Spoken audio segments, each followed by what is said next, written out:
माँ के आंसू। राधा बहन का इकलौता बेटा अमेरिका में रहता था। एक दिन राधा बहन का किराएदार कहता है, अरे माँ जी अकेली बैठी रहती हैं, बेटे के पास क्यों नहीं चली जाती? अरे कैसे चली जाऊं, नई नई शादी हुई है, अभी तो थोड़ा बहू के साथ समय बिताएगा, तभी तो दोनों के बीच समझ बढ़ेगी ना। अरे कैसी बात कर रही हैं माँ जी, समझ बढ़ाने के लिए 5 साल काफी होते हैं। 5 साल की शादी को कोई नई शादी नहीं कहता। हाँ वो तो है, आया था पिछले साल उसका फोन, पूछ रहा था कैसी हो, पर अब तो काफी साल हो गए, कोई फोन भी नहीं आता। तभी फोन की बेल बजती है। लो 100 साल की उम्र है, आ गया मेरे मयंक का फोन। अच्छा कैसे पता कि ये फोन उसी का है? अरे कैसे पता नहीं चलेगा, माँ हूँ मैं। अरे रहने दो माँ जी, 1 साल से जिसका फोन नहीं आएगा वो अब क्या करेगा? होता भी वही है, फोन पर मयंक है। कैसी हो माँ? अरे बेटा तेरी आवाज सुन ली, अब तो मौत भी क्यों ना आ जाए, बहुत याद आती है बेटा। माँ मैं वो ऑफिस में था। अच्छा माँ, वो रीना बोल रही थी कि तुम अकेली रहती हो इंडिया में, वो ठीक नहीं है। अब बुजुर्ग भी तो हो रही हो, अकेले पकाना खिलाना, वो चाह रही है कि अब तुम यहीं आ जाओ, हम लोग साथ रहते हैं ना। राधा बहन की आंख से पानी गिरने लगता है, वो कुछ नहीं बोल पाती। माँ हेलो, सुन रही हो ना माँ? हाँ बेटा तेरे साथ रहूंगी, सुबह शाम तुझे देखूंगी, और क्या जीवन में है तेरे पापा के जाने के बाद। तभी बीच में बेटा माँ को रोक देता है। हाँ हाँ ठीक है माँ, तो मैं आता हूँ अगले हफ्ते तुम्हें लेने के लिए। राधा बहन को तो मानो बुढ़ापे में किसी ने पंख दे दिए हो, उड़ी जा रही थी पूरे मोहल्ले में। अरे वो मयंक आ रहा है, अब तो अमेरिका जा रही हूँ मैं, वहीं रहूंगी। अच्छा है मौसी, आपका जीवन देखकर तो मुझे भी रोना आ जाता था। कोई बात नहीं मौसी, देर से ही सही सब अच्छा होने वाला है अब। राधा बहन दौड़ दौड़ कर सामान ला रही थी। अरे इतना सामान तो 2 साल में भी कभी नहीं खरीदा जो 2 दिन में लिए जा रही हो मौसी। अरे बेटा आ रहा है ना अमेरिका से। अच्छा अच्छा, तो पकवान बनाने की तैयारी चल रही है? हाँ बिल्कुल, उसको बेसन के लड्डू बहुत पसंद है। रात भर भूनना तलना ये सब प्रोग्राम चलता रहता है राधा बहन के घर में। और फिर वो दिन भी आ जाता है जब बेटा घर आता है। कौन? माँ मैं मयंक, ये घर का क्या हाल बना रखा है, ना सफाई ना धुलाई, कैसा लग रहा है ये घर? घर तो ऐसा ही था बेटा, हमेशा से, बस तू थोड़ा कमजोर लग रहा है। क्या हुआ बेटा?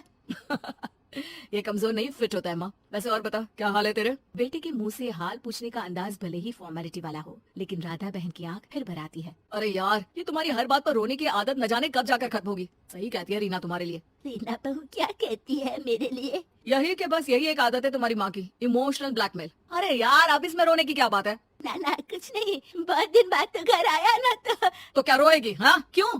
अच्छा ये ले, तेरे लिए रात भर बैठकर ये बेसन के लड्डू बनाए हैं, और ये अचार तुझे बहुत पसंद है ना? पसंद है नहीं माँ, पसंद थे। अब तो फिटनेस के लिए ये सारी फालतू चीजें मैं खाता भी नहीं हूँ। ये फालतू चीजें खाकर ही तो तू बड़ा हुआ है बेटा। अब रहने दे माँ, क्या क्या खिलाकर बड़ा क्या है, मुंह मत खुलवा। कौन देशी घी में शक्कर डालकर पराठे के साथ खाता है? वो तो तुझे पसंद थे ना बेटा, तभी तो बनाती थी, नहीं बनाती थी तो रोता था तू। अरे तो रोने देती ना माँ, अब सारी समस्या उसी खाने से है शरीर में। वो तो भला हो रीना का जो हेल्दी डाइट देकर सब मेंटेन कर रही है। राधा बहन बेटे की आने की खुशी में इतनी दीवानी थी कि उसे बेटे के बाद का अंदाज और लहजा समझ में नहीं आ रहा था। अच्छा अच्छा रुक, पालक वाली दाल बना देती हूँ। रहने दे माँ, मैं होटल से ऑर्डर कर देता हूँ। इतने साल बाद होटल का खाना, माँ के खाने की याद नहीं आती थी। अरे माँ फिर इमोशनल डायलॉग, प्लीज माँ। अच्छा सुन, बहुत कम वक्त है हम लोगों के पास, जल्दी जल्दी सारी पैकिंग कर ले। और हाँ, इस घर को बेचना होगा। कैसी बात कर रहा है, तेरे पापा और मैंने एक एक पाई जोड़कर इस मकान को बनाया था। हाँ पर तू जा रही है ना,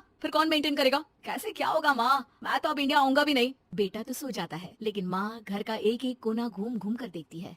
सही बात है, क्यों मोह माया जोड़ रही हूँ मैं इस घर से, आखिर बेटे के साथ रहना ही तो होता है हर माँ बाप को, लेकिन इनकी यादें हर एक कोने में है।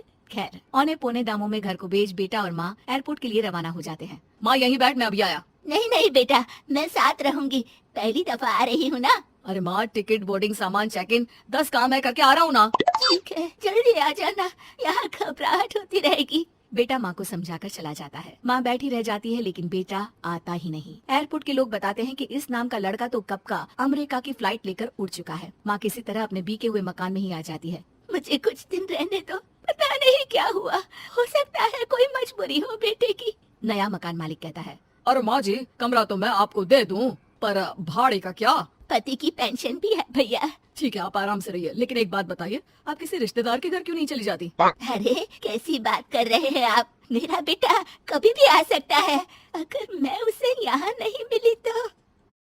दोस्तों, हमें उम्मीद है कि आपको हमारी ये कहानी पसंद आई होगी। कृपया हमारे चैनल को सब्सक्राइब करें और सभी अपडेट्स के लिए बेल आइकन जरूर दबाएं। और हाँ, वीडियो लाइक और शेयर करना मत भूलिएगा। Bye bye.